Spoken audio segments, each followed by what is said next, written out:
ningún país europeo lucharía en una guerra real contra Rusia, según políticos de la Unión Europea. Los europeos están cansados de financiar a Kiev y no lucharían por el país en caso de una guerra real con Rusia, afirmó el columnista Doug Bandow. En vísperas de la cumbre de la OTAN en Vilna, que se celebrará los días 11 y 12 de julio, varios políticos europeos que apoyan la adhesión de Ucrania a la Organización del Tratado del Atlántico Norte, OTAN, visitaron Estados Unidos, y durante su estancia allí fueron entrevistados por Bandow, al que dijeron que temen un cambio en el equilibrio de poder mundial y que nadie en Europa está dispuesto a entrar en un conflicto directo con Rusia. A pesar del ferviente apoyo a Ucrania por parte de los visitantes europeos con los que hablé, en su mayoría miembros de los gobiernos nacionales y del Parlamento Europeo, varios admitieron que sus ciudadanos estaban cada vez más cansados de proporcionar apoyo material a Ucrania, lo que me llevó a preguntar, ¿lucharía su gente si la OTAN acabara en una guerra real con Rusia? Ninguno dijo que sí, escribió el observador en su artículo para The American Conservative. Aunque muchos países de Europa del Este presionan ahora para que el bloque militar prometa a Kiev algún tipo de inclusión, todos los gobiernos miembros siguieron el juego a las ostentosas mentiras de la OTAN a Kiev durante todo el año pasado. En realidad, ningún miembro de la OTAN quería luchar por Ucrania. Y hasta ahora nadie quiere luchar en el conflicto actual, a pesar del torrente de armas entregadas, dinero transferido y elogios ofrecidos, detalló Bandow.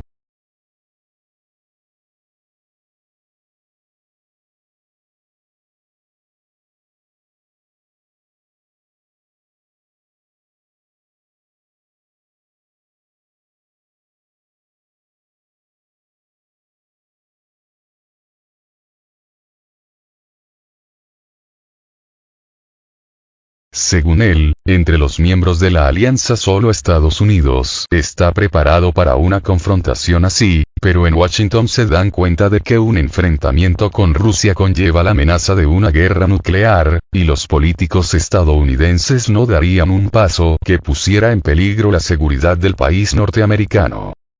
Nunca antes dos potencias importantes armadas con armas nucleares habían entrado en guerra, que es la razón más importante para que Washington diga no a la entrada de Ucrania en la OTAN, resaltó el columnista. A pesar de que las posibilidades son escasas, los riesgos son enormes, demasiado grandes para cualquier justificación que se ofrezca, resumió. A finales de septiembre de 2022, el presidente ucraniano, Volodymyr Zelensky, presentó una solicitud de Kiev de ingreso en la OTAN de forma acelerada. Más tarde, el consejero de Seguridad Nacional de Estados Unidos, Jake Sullivan, señaló que la admisión de Ucrania es actualmente inoportuna. Por su parte, desde el Ministerio de Exteriores ucraniano insisten en que Kiev no se conformaría con ninguna decisión de la cumbre de la OTAN en Vilna, que no fuera una invitación a ingresar en la alianza. Moscú ha declarado en más de una ocasión que la OTAN es un bloque que está en busca de confrontación. En abril de 2022, el portavoz del Kremlin, Dmitry Peskov, afirmó que la expansión de la alianza no garantizará una mayor seguridad a Europa.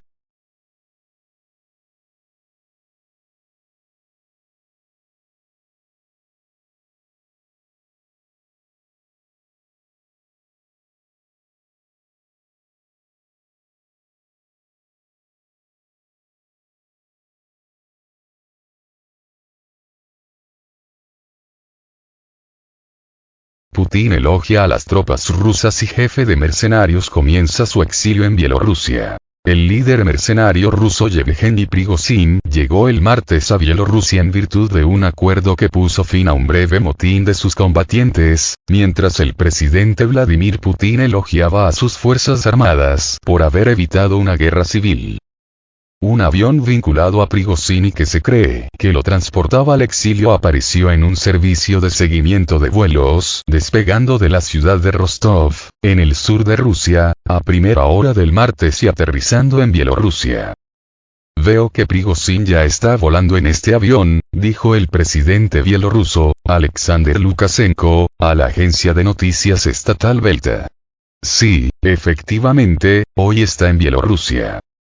En Moscú, Putin trató de reafirmar su autoridad tras el motín encabezado por Prigozhin en protesta por la gestión militar rusa del conflicto en Ucrania. Las autoridades rusas también retiraron una causa penal contra la fuerza mercenaria Wagner Group, informó la agencia estatal de noticias RIA, cumpliendo aparentemente otra condición del acuerdo alcanzado por Lukashenko a última hora del sábado y que desactivó la crisis. Prigozhin, antiguo aliado de Putin y exconvicto cuyos mercenarios han librado las batallas más sangrientas de la guerra de Ucrania y han sufrido numerosas bajas, había dicho antes que iría a la vecina Bielorrusia invitado por Lukashenko, estrecho aliado de Putin y conocido del jefe de Wagner. El sitio web del servicio de seguimiento de vuelos Flightradar 24 mostró un avión Embraer Legacy 600, con códigos de identificación que coinciden con un avión vinculado a Prigozhin en los documentos de sanciones de Estados Unidos, descendiendo hasta la altitud de aterrizaje cerca de Minsk, la capital bielorrusa.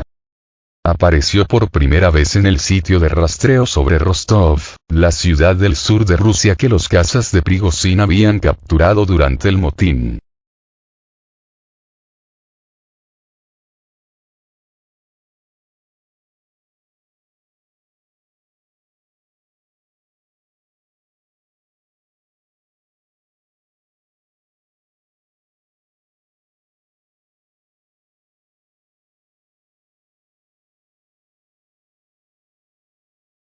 La última vez que se vio a Prigozhin en público fue el sábado por la noche, sonriendo y estrechando manos con transeúntes mientras salía de Rostov en la parte trasera de un todoterreno, tras ordenar a sus hombres que se retiraran.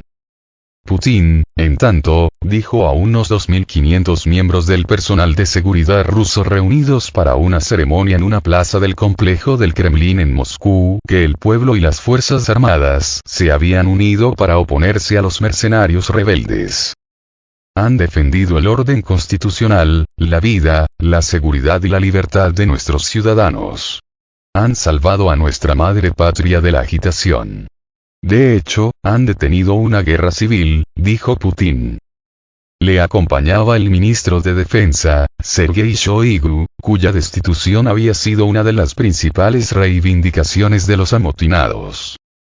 Putin también pidió un minuto de silencio en honor a los pilotos militares rusos muertos en la revuelta. Los amotinados de Wagner derribaron varios aviones durante su carrera hacia Moscú, aunque no encontraron resistencia en tierra. El lunes por la noche, Putin había dicho en un discurso televisado que los líderes del motín habían traicionado a su patria, aunque no mencionó a Prigozhin por su nombre. Dijo que se permitiría a los combatientes de Wagner establecerse en Bielorrusia, unirse al ejército ruso o volver a casa. El portavoz del Kremlin, Dmitry Peskov, dijo en una rueda de prensa el martes que el acuerdo que ponía fin al motín se estaba aplicando y que no tenía información sobre dónde se encontraba Prigozhin. También dijo que no sabía cuántos combatientes de Wagner firmarían contratos con el Ministerio de Defensa. Rechazó la idea de que el control de Putin sobre el poder se haya visto sacudido por el motín, calificando tales ideas de histeria.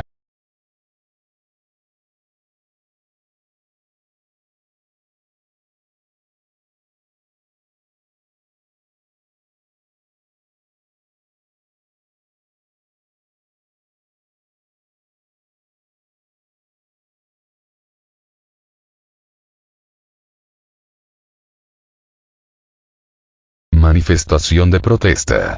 Prigozhin declaró que ordenó el motín para salvar a su grupo tras recibir la orden de ponerlo bajo el mando del Ministerio de Defensa ruso. El líder del grupo mercenario, de 62 años, dijo que sus combatientes interrumpieron su sublevación el sábado, para evitar el derramamiento de sangre tras haber estado a punto de llegar a Moscú. Se vieron obligados a derribar aviones que los atacaron por el camino, añadió.